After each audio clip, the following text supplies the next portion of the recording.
सेवकाई प्रतिस्पर्धा हो। येशूको अधिकार परमेश्वरको वचनको अधिकार भन्दा अहिले पछिल्लो समयमा धेरै परमेश्वरका सेवक सेविकाहरूले आफ्नै अधिकार मैले गरेको मै खाऊँ मै लाऊँ मै नाचुँ दुर्बलहरू सबैमा। एउटै कुरा हामीले बुझ्नुपर्छ कि परिवर्तनशील संसारको लागि परमेश्वरको वचन जहिले पनि अपरिवर्तनशील छ। एकजना प्रभुको एउटा दासले के भन्दै हुनुहुन्थ्यो, सेवकले के भन्दै हुनुहुन्थ्यो, म मेरो मण्डललाई पार्टी प्यालेस पनि बनाउन सक्छु भन्दै हुनुहुन्थ्यो। यो दुःखको कुरा। मैले उहाँको कुनै क्रिटिसाइज पनि गरेको छैन, पूर्वाग्रह पनि छैन। के त्यो मिल्छ त? तर परमेश्वरको नाउँमा अर्पण गरिएको परमेश्वरका पवित्र जातिहरू परमेश्वरका जनहरू उपस्थित भएर सत्य र आत्मामा सृष्टिकर्ता परमेश्वरलाई आराधना गर्ने जुन भवन मिल्दैन त्यो। मेरो आफ्नो धारणा कुनै हालतमा पनि मिल्दैन। मैले भन्ने गरेको छु अगुवा पास्टर पास्टरको श्रीमतीले त सकभर मण्डलीको दशंश भेटी ओभरसियर गर्ने रेख्दै गर्ने, तर चाहिँ त्यसको कारोबारमा हात कहिले पनि नहाल्ने। किन? डिकनलाई अरूलाई दिने। किनकि something is loss nothing is loss, character is loss all thing is loss. Bible कलेजबाट पढेर आएकाहरू little knowledge is dangerous thing. केही कुराले कम ज्ञानले खतरा उत्पन्न गराउँछ। कि 7-8 क्लास पढेकोहरू अलि बढी नम्र हुन्छ कि मास्टर्सभन्दा माथि पढेकोहरू बढी नम्र हुन्छ। त्यो बिचको छ नि, एसएलसी +2 अनि बिटिएचसम्मको सिटिएचसम्मकोहरू अलिकति बढी नै एग्रेसिभ भएर अहिले नै सबै गरिहाल्छु भन्ने कुराहरू पनि छ। तर त्यति एग्रेसिभ नभइकन उनीहरू इमान्दारितामा जानुपर्छ। तर मेरो विचारमा सबै त्यस्तो छैन, तर केही व्यक्तिहरू त्यस्तो छन्। म पनि मेरो पास्टरलाई देखाइदिन्छु भन्नेहरू जो कतिजनाले मण्डली पनि सुरु गर्छन्, विश्वास पनि गर्छन्। तर मलाई त लाग्छ यो कम्पिटिसन गर्नु केही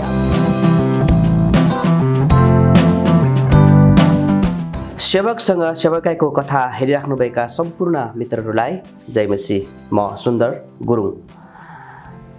आज हामी यस कार्यक्रममा लामो समयदेखि सेवकाई गर्दै आउनुभएका आदरणीय पास्टर सिमोन शाहज्यूसँग हामी सेवकाई सम्बन्धी कुराकानी गर्न गइराखेका छौँ। आउनुहोस् हामी उहाँलाई स्वागत गर्नेछौँ। स्वागत छ पास्टरज्यू। जय मसीह। धन्यवाद। जय मसीह। कस्तो हुनुहुन्छ? ठिकै छ प्रभुको अनुग्रहले। आजभोलि के गर्दै हुनुहुन्छ तपाईँ? आजभोलि विशेष गरी सेवकाईमा नै व्यस्त हो। दुई प्रकारको कुराहरू, एउटा बाइबल कलेजमा पढाउने, अर्को मण्डलीलाई रेख्दै गर्ने कुराहरूमा नै व्यस्त छु। यो कोरोनाले सेवकाईमा कतिको प्रभाव पारिरहेछ पास्टर तपाईँको सेवकाईमा? अब हामीले फिजिकल भौतिक रूपमा हेर्ने हो भने त 100% नै प्रभाव पार्यो नै, हजुर। तर आत्मिक रूपमा हेर्ने हो भने हामीले धेरै नयाँ पाठहरू सिक्ने पनि मौका मिल्यो, जसको कारणले गर्दा अहिले पनि शनिबार बाहेक हामीले 6 बजेदेखि 7:30 बजीसम्म जवान सङ्गति अहिले पनि निरन्तर चलिराखेको छ। यो कुरालाई हेर्दाखेरि हामी प्रभुलाई सबै प्रस्तुतिको लागि एकदमै धन्यवाद दिन्छौँ। तपाईँले जुमको कुरा गर्नुभयो अहिले भर्खरै। हजुर। कतिजना विश्वासीजनहरू अहिले जुमको कारणले गर्दाखेरि मण्डलीमा आउन मान्दैन नि? त्यो पनि जुम कतिले के भन्छ भने जस्तै जुममा नै सेवकै भइहाल्छ, मण्डली किन जानु पर्यो अनि भन्ने खालको कुराहरू गर्छ। तपाईँको के छ यसमा राय? त्यसमा पनि चुनौती छ होइन। तर चाहिँ हामीले जुन प्रकारको गरिराखेका छौँ, हाम्रो धन्नै 8-9 देशको भाइ बहिनीहरू छ, हजुर हजुर, जो चाहिँ विगतमा सङ्गतिमा जान नसकेकोहरू होइन, कतिजना निराशामा भएकाहरू होइन, ती व्यक्तिहरूको लागि विशेष गरी हाम्रै आफ्नै सङ्गतिको लागि भन्दा पनि नेपाल लगायत विश्वको विभिन्न देशहरूमा भएका जवानहरू, हाम्रो बढी जसो हामी केन्द्रित जवानसँग केन्द्रित भएको कारणले गर्दाखेरि पनि त्यसरी भइराखेको छ।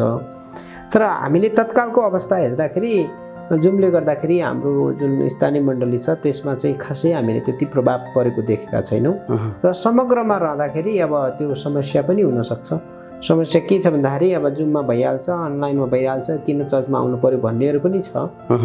तर परमेश्वरले हामीलाई जुन प्रकारको एउटा अनुग्रह गर्नुभएको छ अनि सहज अवस्था आइसकेपछि मेरो आफ्नो व्यक्तिगत दृष्टिकोण र धारणा, हामी मण्डलीमा भेला भएर एक आपसमा बातचित गर्ने, सङ्गति गर्नु जस्तो प्रकारको न्यानोपन चाहिँ जुमको सङ्गतिले चाहिँ हुँदैन। त्यो चाहिँ एकदम फ्याक्ट तथ्य कुरा छ। त्यो त कतिचोटि तपाईँ र हामीले हेऱ्यौँ भने सुन्यौँ भने कतिजनाले जुममै प्रभु भोज दिने, जुमबाटै प्रभु भोज खाने होइन।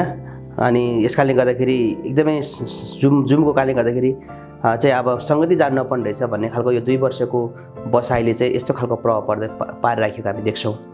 त्यही भएर अहिलेको यो अवस्थामा चाहिँ सेवाकाई गर्न कतिको सजिलो हुँदैछ तपाईँलाई? अनि वास्तवमा म आफ्नो दृष्टिकोण हाम्रो मण्डलीको एउटा जुन प्रकारको विश्वास गर्छौँ, वचनले भन्छ एकसाथ भेला हुन नछोडौँ। भन्नुको अर्थ जुनमा भेला त भयौँ तर एकसाथ चाहिँ होइन, भर्चुअल माध्यमबाट।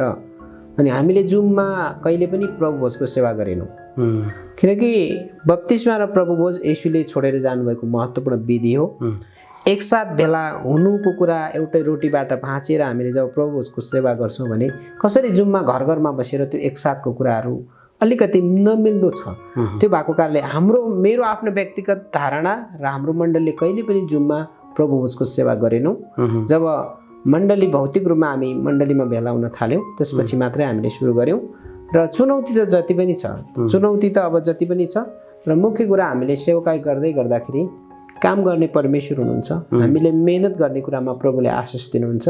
अनि प्रभुलाई आजभन्दा 2000 वर्ष अगाडि प्रभुले हाम्रा सबै बोझहरू चिन्ता फिक्रीहरू उहाँले क्रुसमा लिइहाल्नु सक्नु भएको छ भने त्यो उहाँको बोझ हामीले बोकेर काम छैन। होला बोझ होला, दर्शन होला, प्रार्थना होला, तर हामीले प्रभुलाई काम गर्न दियौँ भने मैले बुझेअनुसार प्रभुको कामभन्दा असल उत्कृष्ट र राम्रो काम केही पनि छैन। समस्या के छ किन भन्दैछु, संसारमा कुनै व्यक्तिले कुनै काम गर्छ भने त्यो काम प्रभुको काम, र कसैले सेवा गर्छ भने प्रभुको सेवा जस्तो उत्तम कुरा केही पनि छैन जब परमेश्वरको वचन अनुसार आज्ञाकारितामा रहेर गर्छौँ। यदि आज्ञाकारितामा छैन भने त म त भन्छु कि यदि बोलावट छैन र आज्ञाकारिताको जीवन छैन भने सेवाको लागि मलाई त त्यो व्यक्तिलाई बोलाउनु भएको हो कि होइन भन्ने कुरा शङ्का नै हुन्छ। किनकि मैले त्यो मुखले मात्रै भनिराखेको छैन कि मैले त्यो भोगेको छु, फिल गरेको छु। आज धेरै मानिसले परमेश्वरको वचन सिकेर बुझेर कण्ठ गरेर मात्रै त्यो पर्याप्त छैन, तर हामी चाहिँ के गर्न पर्यो, अनुभव गर्न पर्यो। र मेरो मनमा आइराखेको कुरा चाहिँ के हो भन्दाखेरि जब प्रेरित 9 अध्यायमा दमस्कसमा जब प्रेरित पावलको येशूसँग जम्काभेट भयो त्यसपछि हामीले पावलको जीवनलाई हेर्दै गर्दैौँ भने सबै कुरा, संसारका सबै कुराहरू मध्ये सबैलाई पावलले तुच्छ ठानेर सुसमाचारलाई मात्रै जोड दिएका छन्। अनि यो कुराको लागि हामी हौँ भने हामी भौतिक कुराको लागि, यो कुराको लागि, त्यो कुराको लागि हाम्रो चाहना तीव्र बनाउनु आवश्यक छ जस्तो लाग्दैन। तपाईँ लामो समयदेखि सेवाको क्षेत्रमा हुनुहुन्छ, बाइबल कलेजतिर पढाउँदै पनि हुनुहुन्छ। अलिकति हामी पछाडितिर जाउँ न, जस्तै तपाईँले कसरी प्रभु येशूलाई पाउनुभयो र प्रभु येशूलाई पाइसकेपछि तपाईँले सेवाकाईमा आउने प्रेरणा कताबाट तपाईँले प्राप्त गर्नुभयो, यी सबै कुरा हाम्रो दर्शकबिनहरूलाई बताइदिनुहोस् न। यसको बारेमा एउटा लामो कथा छ तर छोटो बनाएर म भन्न चाहन्छु। 2004 मा अनि नेपालमा सरकार र माओवादीको एकदमै चर्काचर्की थियो। वास्तवमा टाउको जोगाउनको लागि म मलेसिया गएँ। मेरो एउटा उद्देश्य थियो, म 3 वर्ष बस्छु, 5 लाख कमाउँछु, त्यसपछि फर्केर आउँछु, त्यसपछि काठमाडौँ त्रिवेणी विश्वविद्यालयमा गएर अनि म मास्टर्स गर्छु, सम्भव भने पिएचडी गर्छु, त्यसपछि टाई सुट बुट लगाएर म चाहिँ एउटा कलेजको लेक्चरर बन्छु, त्यसपछि मेरो जीवन सहज र राम्रो हुन्छ भन्ने मेरो धारणा थियो। तर जब त म मलेसिया गएँ मैले त्यतिखेर ब्याचलर पास गरिसकेको थिएँ, तर भने जस्तो भएन। त्यहाँ गएपछि सबै सपनाहरू उडाए सबैले हुरीले भने जस्तै। तर अचम्मको कुरा के भयो भन्दाखेरि एकजना क्रिस्चियन साथी, उहाँको नाम अहिले पनि म बिर्सिँदैन, कुलबहादुर मगर भन्ने म्याग्दीको, त्यो दाइले के भन्नु भन्दाखेरि, ए भाइ तपाईँको फ्यानहरू के किन्नुपर्छ, त्यहाँ एउटा भ्यान आउँछ, त्यहाँ चाहिँ 8-10 जना बसेर मजाले ताली बजाएर गीत पनि गाउँछन्, त्यहाँ जाउँ, त्यसपछि हामीले पैसा पनि तिर्नु पर्दैन। चाहिँ पहिलो हप्ता लगेर जानुभयो, त्यसपछि बजारहरू घुम्यौँ, दोस्रो हप्ता तेस्रो हप्ता हामी गयौँ। तर पहिलो हप्ता गइसकेपछि एकजना चाइनिज व्यक्तिले हामी कहाँ आउनुभयो, अनि म अलिकति इङ्ग्लिसमा बोलचाल गर्न सक्ने भएको कारणले गर्दा हप्ताको 2 चोटि आउनुहुन्थ्यो, मजाले मिठा मिठा कुरा गर्नुहुन्थ्यो, राम्रो रेस्टुरेन्टमा मिठो खानेकुरा खुवाउनुहुन्थ्यो, अनि उहाँ जानुहुन्थ्यो। लगातार 3 हप्ता भइसकेपछि फेरि हामी गयौँ। गइसकेपछि मेरो मनमा जुन प्रकारको भारी र पीडा थियो, उहाँले के गर्नुभयो भन्दाखेरि मत्ती 11:28 अनुसार, हे सबै चिन्ता र बोझले दबेका म कहाँ, म तिमीलाई विश्राम दिन्छु। यो वचन बोलिसकेपछि उहाँले अन्त्यमा के भन्नुभयो, यदि तपाईँले आफ्नो बोझ चिन्ता फिक्री येशूमा बिसाउन चाहनुहुन्छ, कोही ग्रहण गर्न चाहनुहुन्छ भने तपाईँले येशूलाई विश्वास गर्न सक्नुहुन्छ। म त्यहाँ अप्रिलको 6-7 तारिकतिर 6 तारिकतिर म त्यहाँ गएको थिएँ। अप्रिल मे जुन समथिङ केही महिनापछि 3 महिना झन्डै 3 महिना होइन 3 हप्तापछि झन्डै 1 महिनापछि अनि मैले यसु प्रभुलाई मुखले स्वीकारेर हृदयले विश्वास गरेँ। तर मलाई केही पनि थाहा थिएन यसुलाई विश्वास गर्ने बारेमा। अनि म चाहिँ यस्तो स्वभावको मान्छे थिएँ कि आँखा बन्द गरोस्, कसैले हात थाप्छ माथिबाट झरोस् अनि त्यसलाई विश्वास गर्छु। वास्तवमा म हिन्दू संस्कारमा हुर्के बढे पनि, तर म चाहिँ अलिकति बेग्लै खालको कुनै पनि ईश्वरलाई नमान्ने खालको व्यक्ति थिएँ। जुलाई 25मा बप्तिस्मा भयो। सेप्टेम्बरतिर उहाँहरू कतिजना अगुवा पास्टरहरूले प्रार्थना गरिदिनु भयो। त्यसपछि साँच्चीकै यसुसँग जम्का भेट भयो। त्यसपछि धेरै कुराहरूमा जिम्मेवारी दिँदै मैले करिब 3 वर्ष समय बिताएँ। 3 वर्ष समय बिताइसकेपछि अब सिमन तपाईँले अब बाइबल स्कुल पढ्नुपर्छ भन्नुभयो। अनि 2 महिना बाइबल स्कुल ढिलो भइसकेको थियो र पनि नेपालमा आएँ। अनि मेरो प्रार्थना थियो, प्रभु यदि मैले तपाईँलाई विश्वास गरेँ, अब मेरो परिवारले पनि तपाईँलाई विश्वास गर्नुपर्छ। म नजानुभन्दा अगाडि नै त्यहाँ उहाँहरूले विश्वास गरिसक्नुपर्छ भन्ने कुरा मेरो प्रार्थना थियो। र 2 वर्षको बाइबल कलेज सिकिसकेपछि अन्तिमतिर म गाउँमा जाने पनि एउटा माध्यम बन्यो। त्यो बिचमा हामीले चाहिँ अपरेसन मोबिलाइजेसन OM को ट्रेनिङ गऱ्यौँ 3 महिना। त्यो टिम लिएर पहिलो ट्रेनिङ चाहिँ यहाँ के अरे कलङ्कीको सालम चर्चमा भएको थियो। 186 जना थियौँ। दोस्रो ट्रेनिङ चाहिँ धनगढीको कलबरी मण्डली जो पास्टर जोसेफ श्रेष्ठ कोमा गरिसकेपछि दोस्रो ट्रेनिङमा म सहित 6 जनाले लिएर म आफ्नै गाउँमा गएँ। अनि सदरमुकाममा गयौँ। हामीले एउटा सुसमाचारी कार्यक्रम गऱ्यौँ। 5-6 जनाले ग्रहण पनि गर्नुभयो। त्यसपछि म काठमाडौँ फर्केँ। काठमाडौँ फर्किसकेपछि जुन मण्डली मैले विश्वास गरेको थियो त्यहाँ चाहिँ नेपाली मण्डलीमा सेवाकाई गरिराख्नु भएको जुन पास्टर हुनुहुन्थ्यो उहाँ चाहिँ नेपाल आउनुभएको कारणले गर्दाखेरि त्यो चाहिँ कन्डिसन के थियो, 18 महिना थियो मैले बाइबल ट्रेनिङ गर्दै गर्दा। त्यतिखेर म 2008 मा मलेसिया जानु पर्यो। 6 महिना सकेपछि म नेपालमा आएँ, ग्रेजुएसन भयो, फेरि म गएँ। अनि सबै कुराहरूलाई सिनारियोलाई हेर्दै गर्दाखेरि परमेश्वरलाई एकदमै धन्यवाद होस्। 2008 तिर मेरो घर परिवारको 8 को अन्त्यतिर घर परिवारको धेरै सदस्यहरूले महिला दाइ बाहेक धेरैले विश्वास गर्नुभयो। म मलेसिया निरन्तर अनौठो कथा के छ भन्दाखेरि मलेसिया म झन्डै 2008 देखि 15 सम्म बस्दाखेरि 7 वर्ष बस्दाखेरि 11 पटक ओर्दो गरेँ। प्रत्येक वर्ष म चाहिँ नेपालमा त्यो दसैँ तिहारतिर सेमिनारमा बोल्न आउँथेँ। अनि त्यसरी निरन्तर रूपमा चलिरह्यो। अनौठो कुरा के भयो, म सेप्टेम्बरमा गएँ अनि डिसेम्बरमा 8 जनाले बप्तिस्मा लिनुभयो। जनवरीमा 15-20 जनाबाट मण्डली बढेर 50-60 जना भयो। सानो हल थियो। त्यसपछि ठुलो हलमा हामी सर्यौँ र जनवरी 2009 को 4 तारिकतिर अर्को त्यहाँबाट 1 घण्टा टाढा ठाउँमा हामीले संगति सुरु गऱ्यौँ। त्यसको 1 घण्टा टाढा 2014 मा हामीले संगति सुरु गऱ्यौँ। यी सबै कुराहरूलाई हेर्दै गर्दाखेरि म मलेसियाबाट फर्किदासम्म करिब 300 जना भन्दा बढीले प्रभुलाई विश्वास गर्नुभयो। अफिसियल रेकर्ड अनुसार 166 जनाले पानीको बप्तिस्मा लिनु मलेसियामा। हजुर। यी सबै कुराहरूलाई हेर्दा 2012 मा अनि मैले सोचेको थिएन, हाम्रो विवाह भयो अनि मेरो श्रीमतीलाई धेरै पैसा नेपालको करिब 3 लाख जति खर्च गर्दाखेरि पनि के भएन, भिसा अप्लाई भएन। त्यसपछि 2015 को नोभेम्बर 23 मा म नेपाल फर्केँ। नेपाल फर्किसकेपछि अर्को एउटा चुनौती खडा भयो। मैले सेवकाई गर्ने कि बाइबल कलेज जाने? प्रभुले भन्नुहुन्छ यु लिभ कम्फर्ट जोन, तिमीले सुविधाको ठाउँ छोड, म तिम्रो साथमा काम गर्नेछु। मैले मलेसियाबाट त्यसरी 2012 पछि मैले 4 वर्ष बाइबल कलेज पनि पढेँ। त्यहाँ सक्दै गर्दाखेरि म अझै MD पढ्ने मेरो मनमा त्यो प्रकारको आगो बलिराखेको थियो। नेपालमा आइसकेपछि कन्डिसन एकदम फरक भयो। धन्नै भन्नुपर्दाखेरि म केही महिना जति त होमसिक जस्तै पनि भएँ। किन, त्यो विभिन्न कन्डिसनहरू। पास्टरले, नेपालको पास्टरले भन्नुभयो ठुलो मण्डली हो अनि कि तपाईँ बाइबल कलेज पढ्न पाउनुहुन्न, तपाईँ सेवकाई गर्नुहोस् 2 वर्षपछि। तपाईँले यति पढिसक्नुभयो, किन तपाईँलाई त्यो डिग्री चाहियो? हामीले 6 महिना प्रार्थना गऱ्यौँ तर धन्नै मैले ठुलो रकम बलिदान गरेँ। त्यसपछि हामी भक्तपुरमा मुभ भयौँ। भक्तपुरमा मुभ भइसकेपछि म बाइबल कलेजमा जोइन भएँ। भनेपछि तपाईँलाई त्यो मण्डलीबाट तपाईँले पाउनु भएको सेवा सुविधालाई तपाईँले त्याग्नु भयो? मैले टोटली कम्प्लिटली मैले त्यागेँ। तपाईँले त्यो सेवाकै गर्दै गर्दा तपाईँलाई पाउनु भएको सेवा सुविधाहरू चाहिँ के थियो भन्नु मिल्छ? जस्तै उदाहरणको लागि मलेसियाको मण्डलीले मलाई 1000 भन्दा बढी सहायता गर्थ्यो। 1000 भनेको 26,000 हो। यहाँको मण्डलीले 5-6 हजार सहायता गर्थ्यो। 31-32 हजार सहायता गर्थ्यो। त्यहाँनिर फ्लाइटहरू पनि हामीले पैसा तिर्नुपर्ने थिएन होइन।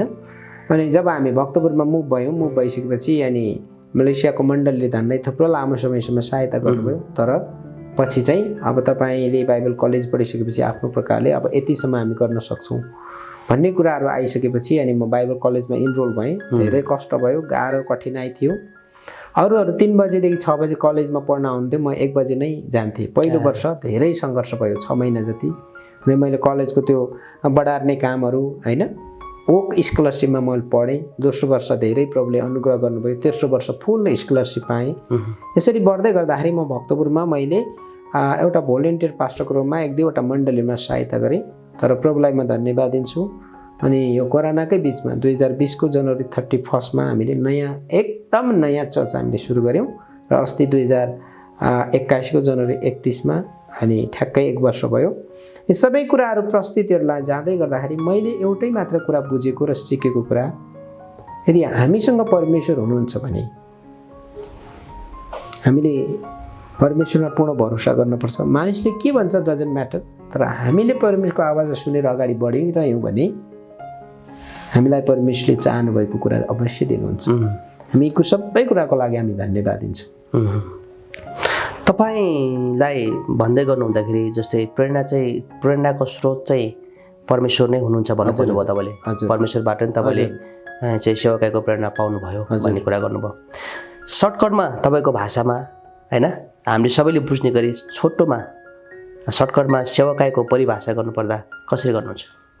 अब साधारण प्रकारले सेवकाईको भाषा भन्ने कुरा चाहिँ हामीले परमेश्वरको आज्ञालाई थाहा गरेर प्रभुले कुन क्षेत्रमा बोलाउनु भएको छ त्यो क्षेत्रमा, अर्थात् विशेष स्पेसल कलिङ हो कि अर्थात् विशेष बोलाउट हो कि साधारण बोलाउट हो, म निश्चित छु कि मलाई सबैभन्दा पहिलो प्रायोरिटी मलाई एज अ बाइबल टिचर शिक्षकको रूपमा प्रभुले बोलाउनु भएको। दोस्रो कुरा चाहिँ मलाई प्रभुले एउटा पास्टरको रूपमा बोलाउनु भएको छ। स्पष्ट क्लियर कुरा के छ भन्दाखेरि एजरा 7:10 अनुसार इजरायलले परमेश्वरको वचन अध्ययन गर्न, पालन गर्न र इजरायलमा धर्मविधि सिकाउन आफैलाई परमेश्वरमा अर्पण गरेका थिए। एज अ बाइबल टिचरको रूपमा मेरो लागि त्यो प्रेरणाको वचन हो। किनकि फाइभफोल्ड मिनिस्ट्रीमा 5 प्रकारको सेवकाई हेर्दै गर्दाखेरि प्रेरित, अगमवक्ता, प्रचारक, मण्डलीको गोठालो, पास्टर, यो बिचमा त्यो हो भने अनि नयाँ करारमा अनि सेवकाईको हिसाबले मत्ती 28:18 देखि 20 यसकारण जाऊ र सबै देशका जातिलाई चेला बनाऊ। त्यसमा पनि अझै अलिक फराकिलो वचनको खण्ड, सारा संसारमा गएर सारा सृष्टिलाई सुसमाचार प्रचार गर। र करिब 3-4वटा कुरामा हामी बढी फोकस गर्छौँ। सेवकाई भनेको येशूले टिचिङ गर्नुभयो, सिकाउनु भयो, के अरे येशूले टिचिङ सिकाउनु भयो, येशूले प्रिचिङ गर्नुभयो र येशूले हिलिङ गर्नुभयो। 3टा कुरा। र यी 3टा कुरालाई तपाईँ र मेरो जीवनमा प्रभुले कुन क्षेत्रमा प्रयोग गर्नुभएको छ? प्रभुको आवाजलाई सुनेर आज्ञाकारितामा जीवन जिएर आफ्नो बोलावट अनुसार प्रभुको सेवा गरिरहनु भन्ने चाहिँ मेरो आफ्नो अवधारणामा त्यो नै सेवकाई हो। तर सेवकाईका त धेरै क्षेत्रहरू छन्, होलिस्टिक मिसनका कुराहरू छन्, विभिन्न सर्वाङ्गीण मिसनका कुराहरू छन्। अनि नयाँ करारमा त सबैभन्दा शक्तिशाली मिसन छ टुरा टुरीहरू र विधवाहरूको सेवा, होइन त? त्यो अन्तर्गत थुप्रै छन्। तर मेरो आफ्नो अवधारणा के भन्दाखेरि परमेश्वरको वचनलाई आज्ञा पालन गरेर उहाँले दिएको बोलावट अनुसार त्यसमा लागिरहनु, यो जिन्दगीभरिको। अर्को कुरा यो बिचमा आउँदै गर्दा कहिले पनि मेरो आफ्नो अवधारणा फुल टाइम पार्ट टाइम भन्ने कुरा हो, कहिले पनि हुँदैन। जस्तो कुनै संस्था, सङ्घ संस्था, मण्डलीमा कसैले अब हामीलाई पारिश्रमिक दिएर निरन्तर गऱ्यो भने त्यो चाहिँ फुल टाइम, नदिँदा पार्ट टाइम भन्ने हुँदैन। प्रभुको सेवा 24 आवर अन्टिल आवर डेथ, हामी मृत्युले नछोड्दासम्म, के अरे मृत्युले नलाँदासम्म, अर्थात् हामी यस पृथ्वीमा रहँदासम्म प्रभुको काम हामी गरि नै रहनुपर्छ। अब धेरै कुराहरू छन् यो भित्रमा पनि, जस्ट सिम्पल साधारण। सेवकाई प्रतिस्पर्धा हो? होइन, यो त एकदम प्रभुको आवाजलाई सुनेर निरन्तर प्रभुको काममा लागिरहनु, यो त प्रतिस्पर्धा भन्ने कुरा आउँदैन नि, यो हुँदै होइन। तर बजारमा त देखिन्छ नि। अब बजारमा देखिनेहरू, अब यो एउटा भनाइ छ नि, हुन त कसैलाई तितो होला, हात्तीको देखाउने दाँत र के अरे चपाउने दाँत फरक हुन्छ भन्ने कुरा आउँछ नि। देखाउनु र गर्नुमा धेरै फरक छ। तर एउटा प्रभुको साँच्चीकै सेवक हो भने उसले कहिले देखावटी गर्दैन। एउटा कथा छ नि, होइन, लालु र कालुको कथा। जिन्दगीमा त्यस्तै हुनसक्छ। लालुले के गर्दैछ? भालु आयो भनेर छकाइराखेको छ कालुले कालुले भालु आयो भनेर छकाइराखेको छ अन्तिममा साँच्चीकै भालु आउँछ पत्याउन छोड्छ त्यसपछि सर्वनाश र अर्को कुरा चाहिँ मैले रियलाइज मैले फिल अनुभव गरेको कुरा चाहिँ ए बाबा यदि हामी प्रभुको सेवा गर्दैछौँ भने आज धेरैजना व्यक्तिहरूको समस्या के छ भन्दाखेरि सन्तुष्ट हुन नसक्नु होइन तर पाउलले तिमीलाई भन्दैछन् सन्तुष्ट सहितको भक्ति नै सबैभन्दा ठुलो लाभ हो न त यस संसारमा केही लिएर आयौँ न लिएर नै जान सक्छौँ खाना र लाउनसम्म छ भने त्यसैमा सन्तुष्ट रहनु दर्शकबिन हामी विशेष गरी आदरणीय पास्टर सिमोन शाहसँग हाम्रो सेवकाईको कथाको कुराहरू भइराखेको छ हामी एकदमै आशिषमय कुराहरू हाम्रो भइराखेको छ पास्टरज्यू पहिले र अहिलेको सेवकाईमा के कस्ता चुनौतीहरू छन् र त्यसलाई हजुरले कसरी सामना गर्दै हुनुहुन्छ अब पहिले र अहिलेको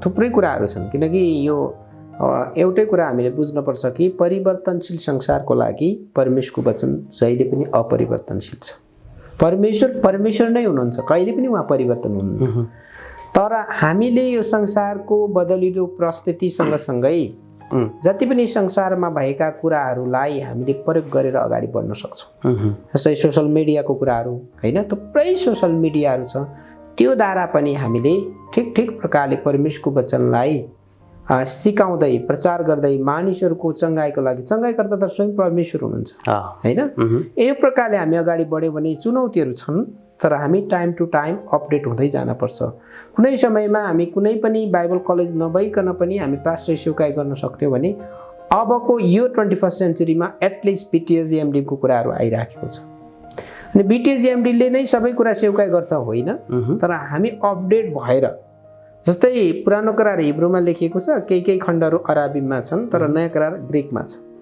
यदि परमेश्वरको वचनलाई बाङ्गोटिङको प्रकारले मानिसले प्रचार गर्न थाले भने त्यही तपाईँ र मलाई ओरिजिनल परमेश्वरको वचनका शब्दहरू थाहा छन् ए हो यो होइन यो भन्न सक्छौ नि होइन जस्तै उदाहरणको लागि प्रेरित 1:8 पदमा जब तिमीले पवित्र आत्माको शक्ति पाउनेछौ यरुशलेममा यहुदियामा सामरिया र पृथ्वीमा शक्ति पाएपछि छेउसम्म तिमीहरू मेरा गवाही हुनेछौ शक्ति पाएपछि साक्षी पवित्र आत्माको शक्ति स्वयं परमेश्वर त्रिएक परमेश्वरको व्यक्तित्व हुनुहुन्छ तर धेरैजनाले आज समस्या के छ पवित्र आत्मालाई शक्तिको रूपमा मात्र लिएका छन् तर पवित्र आत्मा त परमेश्वर पनि हुनुहुन्छ नि तर त्यहाँनिर लुकाले जुन कुरा एक्सप्लेन बताउँछन् नि त्यो साक्षी भन्ने शब्द जुन छ नि त्यसको चाहिँ ग्रिकमा मार्टुस भन्ने हुन्छ मार्टुसको अर्थ चाहिँ इङ्ग्लिसमा गएर मार्टियर भन्ने हुन्छ मार्टियरको नेपालीमा अर्थ शहीद भन्ने हुन्छ ख्रिस्टको लागि शहीद ख्रिस्टको लागि येशूको गवाही दिने व्यक्तिहरू ख्रिस्टको लागि शहीद भइसकेका मानिस शहीदको कुनै आफ्नो अधिकार हुँदैन समस्या के छ येशूको अधिकार परमेश्वरको वचनको अधिकार भन्दा अहिले पछिल्लो समयमा धेरै परमेश्वरका सेवक सेविकाहरूले आफ्नै अधिकार मैले गरेको मै खाऊँ मै लाऊँ मै नाचु दुर्बलहरू सबै मरौँ समस्या यो छ तर मण्डली ख्रिस्टको शरीर हो हामी सबै अङ्गहरू हौँ यो प्रकारको फराकिलो दृष्टिकोणले हेऱ्यौँ भने हामीले धेरै फिक्री गरिरहनु पनि आवश्यक छैन काम गर्ने परमेश्वर हुनुहुन्छ परमेश्वरको आवाजलाई सुनेर हामी अगाडि बढ्नुपर्छ तर सेवकहरूको चुनौती के छ समस्या अनि यो शब्द भन्न मिल्छ मिल्दैन कुकुरको काम पनि छैन फुर्सद पनि छैन लखर हिँड्या छ भने सेवकहरू चाहिँ कुकुर होइन त्यो भन्न खोजेको होइन भनेको मतलब चाहिने भन्दा बढी व्यस्त गरिराखेको छ होइन एउटा यो त कथाको रूपमा मात्रै तर म के भन्न चाहन्छु भन्दाखेरि यस पृथ्वीमा सबैभन्दा महत्त्वपूर्ण सबैभन्दा शक्तिशाली र परमेश्वरको नजरमा सबैभन्दा बहुमूल्य र महत्त्वपूर्ण नै परमेश्वरका सेवकहरू हुन् किन यस पृथ्वीमा परमेश्वरको प्रतिनिधित्व गर्नको लागि परमेश्वरले जुन सेवक सेविकाहरू छन् पुरानो करारमा पुजारीको काम जस्तै गर्नुपर्छ किनकि उनीहरूले स्वर्गको परमेश्वर र पृथ्वीको पापी मानिसको बिचमा मध्यस्थताको काम गर्छ त्यसैले परमेश्वरका सेवकहरू साधारण मानिसहरू होइनन् त्यो एन्टिओखियामा पाउल सिलास र उनको टिम जाँदाखेरि त्यहाँ अक्रिस्चियन मानिसहरूले पहिलोपटक आम्मामा संसारलाई उलट पुलट पार्ने यी क्रिस्चियनहरू वाउ शब्द कस्तो महत्त्वपूर्ण छ होइन अक्रिस्चियनले क्रिस्चियन येशूको नाम जोडेर भन्दैछन् जसले येशू चिनेको छैन येशू नचिनेकाले येशू क्रिस्चियनले उलट पुलट पार्दैछन् भने तपाईँ र मेरो जीवनबाट पनि त्यही देखिन सकोस् त्यसैले हामी साधारण मानिसहरू हौँ होइन हामीले बोल्ने कुरा पनि त्यत्तिकै महत्त्वपूर्ण छ लगाउने कुरा पनि त्यत्तिकै महत्त्वपूर्ण छ साधारण प्रभुलाई पछ्याउने भन्दा हामी जो अगुवाहरू छौँ लिड रोलमा छौँ एकदमै महत्त्वपूर्ण कुरा हो डजन्ट म्याटर मलाई थाहा छैन भन्न मिल्छ कि मिल्दैन कुनै बेला मैले एउटा इन्टरभ्यू हेरेँ अनि एकजना प्रभुको एउटा दासले के भन्दै हुनुहुन्थ्यो सेवकले के भन्दै हुनुहुन्थ्यो म मेरो मण्डललाई पार्टी प्यालेस पनि बनाउन सक्छु भन्दै हुनुहुन्थ्यो यो दुःखको कुरा मैले उहाँको कुनै क्रिटिसाइज पनि गरेको छैन पूर्वाग्रह पनि छैन के त्यो मिल्छ त तर परमेश्वरको नाउँमा अर्पण गरिएको परमेश्वरका पवित्र जातिहरू परमेश्वरका जनहरू उपस्थित भएर सत्य र आत्मामा सृष्टिकर्ता परमेश्वरलाई आराधना गर्ने जुन भवन मिल्दैन थियो मेरो आफ्नो धारणा कुनै हालतमा पनि मिल्दैन तर कतिले यसो पनि भन्छ नि पास्टर जस्तै मण्डली भवन चाहिँदैन मण्डली त हामी हौ किन त्यो मण्डली त्यहाँ चाहिँ परमेश्वर बास गर्छ भनेर एसायाको पुस्तकको वचनलाई कोट गर्छ नि म कुनै पनि भवनमा अड्दैन भनेर कोट गर्छ नि के भन्न चाहनुहुन्छ तपाईँ त्यसो भए किन उहाँहरू जम्मा भएको त तर उहाँ जम्मा हुनु पर्दैन अरे हुनु मिल्दैन अरे हुनु पर्दाखेरि मण्डली ख्रिस्ट चाहिँ यहाँ हुनेछ अरे भन्ने खालको कुरा गर्नुहुन्छ नि उहाँले जस्तै कुरा यति मात्रै हो भवनमा जम्मा हुनुको कारण चाहिँ के भन्दा हामी अब पहिला जस्तो एक घर दुई घर छैन धेरै घर भएको कारणले तीनटा कारणले गर्दा जम्मा हुने हो नि पहिलो कारण सबैजना मिलेर आत्मा र सत्यताले परमेश्वरलाई आराधना गर्ने दोस्रो कुरा परमेश्वरको वचनबाट सिक्ने तेस्रो कुरा एकअर्कासँग सङ्गति गर्नको लागि हो नि यी तीनटा कुराको लागि नै त्यही कारणले गर्दा सुरुको मण्डलीहरू सिरियादेखि लिएर अनि विभिन्न ठाउँहरूमा मण्डली भवन ठुलो कुरो होइन तर हामी चाहिँ महत्त्वपूर्ण कुरा हो एक दृष्टिकोणले तर मानव उदाहरणको लागि घामबाट पानीबाट बच्नको लागि त्यो त इम्पोर्टेन्ट छ नि कुनै व्यक्ति निराशामा छ टेन्सनमा फिक्रीमा छ मोबाइलमा फोन गरेर मात्रै हुँदैन आई टु आई कन्ट्याक्ट गर्नुपर्ने होला अनि स्पर्श गरेर उसलाई धाप मार्नुपर्ने होला काउन्सिलिङ गर्नुपर्ने होला होइन सबै प्रकारको भौतिक कुराहरू घरमै बसेर मिडिया मात्रै गरेर सम्भावना हुँदैन कतिजना यस्तो व्यक्तिहरू उसलाई चाहिँ धाप मात्रै दियो भने उसलाई चाहिँ 50% निको हुन्छ त्यसैले भवन जस्तै हामी उदाहरणको लागि भवनमा जम्मा हुनुको कारण चाहिँ हामी आफै मण्डली हौँ 100% दुई मत छैन तर चाहिँ तीनटा कुरा हुन्छ नि त त्यहाँ सँगै मिलेर आराधना हुन्छ भौतिक उपस्थितिमा म्यानिफेस्टेसन अफ द होली पवित्र आत्माको त्यहाँ केही न केही उपस्थिति हुन्छ त्यसपछि परमेश्वरको जीवित वचनबाट हामी सिक्छौँ अनि त्यसपछि के हुन्छ अनि सबैजनासँग एक आपसमा सङ्गति हुन्छ नि त्यही कारणले गर्दाखेरि मण्डली भवन भन्दा पनि हामी जब जम्मा हुन्छौँ त्यहाँबाट प्रभुको महिमा हुन्छ नयाँ व्यक्तिहरू आउँछन् फिल गर्छन् प्रभुको प्रेम र अनुभवलाई फिल गरिसकेपछि उनीहरूको जीवनमा छाप बस्छ उनीहरूले पनि आफ्नो हृदय प्रभुको लागि खोल्छन् अनि भविष्यमा विश्वास गर्छन् दर्शकबिन हामी आदरणीय पास्टर सिमोन शाहसँग एकदमै आशिषमय कुराकानी भइराखेको छ र कुराकानी गरिराखेका छौँ हामीलाई आशा छ यहाँले आवर ब्लेसिङ च्यानललाई हेरेर आशिषित हुनु भइराख्नु भएको छ र पास्टरज्यू हामीले सुन्नमा आएको अथवा सेवाकाईमा त टन्नै पैसा छ अरे नि कति कमाउनु भयो हजुरले सेवाकाईमा टन्नै पैसा छ कसरी कमाउनु भयो कति कमाउनु भयो कसरी होइन कति कमाउनु भयो हजुरले अहिलेसम्ममा अब यो कमाउने जोगाउने जम्मा गर्ने कुरा अर्को कुरा हो तर प्रभुको सेवा गर्दा रुपियाँ पैसाको मोहहरू बिजनेस जस्तो पटक्कै होइन म तपाईँलाई बताऊँ म 7-8 वर्ष कहाँ बसेँ के अरे मलेसिया बसेँ तपाईँले भन्नुपर्दा छक्क पर्नु होला आफन्त मेरो आफन्त नातेदार कोही बिरामी हुँदाखेरि मेरो पैसा सबै त्यहाँ खर्च भयो क्यान्सरले बित्नु भयो तपाईँले विश्वास गर्नुहुन्छ मैले जब नेपालमा आइसकेँ भक्तपुरमा मुभ हुँदाखेरि मसँग 1 लाख मात्रै थियो त्यसपछि 1,50,000 एकजना हाम्रो आफन्त दिदीसँग मागेर 1,50,000 मेरो मिसेसले एउटा क्रिस्चियन पुस्तक पसल गर्छु भनेपछि त्यो गरेका तर नेपालमा आइसकेपछि हाम्रो मण्डलीबाट मैले सेवा गर्ने मण्डलीबाट 1 पैसा पनि लिएको पनि छैन तर मेरो चाहना के हो म चाहिँ दिएर सेवाकाई गर्छु तर पछिल्लो दिनहरूमा अब मण्डली भवन निर्माण सबै कुरा हुँदै गर्दाखेरि थोरै होस् या धेरै होस् मैले लिनुपर्छ किनकि मैले लिए भने त्यो प्रति अझै प्रेम बढेर जान्छ कसको लागि यो कमाउने र थुप्रै पैसा जम्मा गर्ने ठाउँ हो त्यो थाहा छैन तर परमेश्वरका सेवकहरू परमेश्वरका अगुवा पास्टरहरू आर्थिक रूपमा उनीहरू बलियो हुनु हुँदैन भन्ने मेरो होइन तर हामीले मेहनत गरेर परमेश्वरले आशिष गर्नुहुन्छ र म बताऊँ एउटा कथा हजुर मैले रिसर्च पेपर एउटा रिसर्च पेपर हेर्दाखेरि कुनै कुनै साथीले 11-12 हजार पनि सहायता गरेको छ 3 घण्टा मात्रै। म धेरै रात सुतेको पनि छैन। त्यो कठिन कथा व्यथा आफ्नो ठाउँमा छ, तर कुनै व्यक्तिले कुनै अगुवा पास्टरले कुनै मिसन चलाएर उनीहरू आफ्नै कतिजना यस्तो पास्टरहरू छन् मण्डलीको सेवकाईमा फेल भएका छन्, मिसनमा सफल भएका छन्। मिसनमा सफल भएकाहरूले उनीहरूले सम्पत्ति जोड्छन्। मण्डलीबाट फेल भएका र मिसनमा चाहिँ पास भएकाहरूले चाहिँ सम्पत्ति जोडेको देखिराखेको छ कतिवटा हैन। यो ऊ नभनौँ, त्यो ठिक छ। दोस्रो कुरा चाहिँ जो मण्डलीको सेवामा सफल भएका छन् उनीहरू प्रभुको सेवामा आनन्द भइराखेका छन्।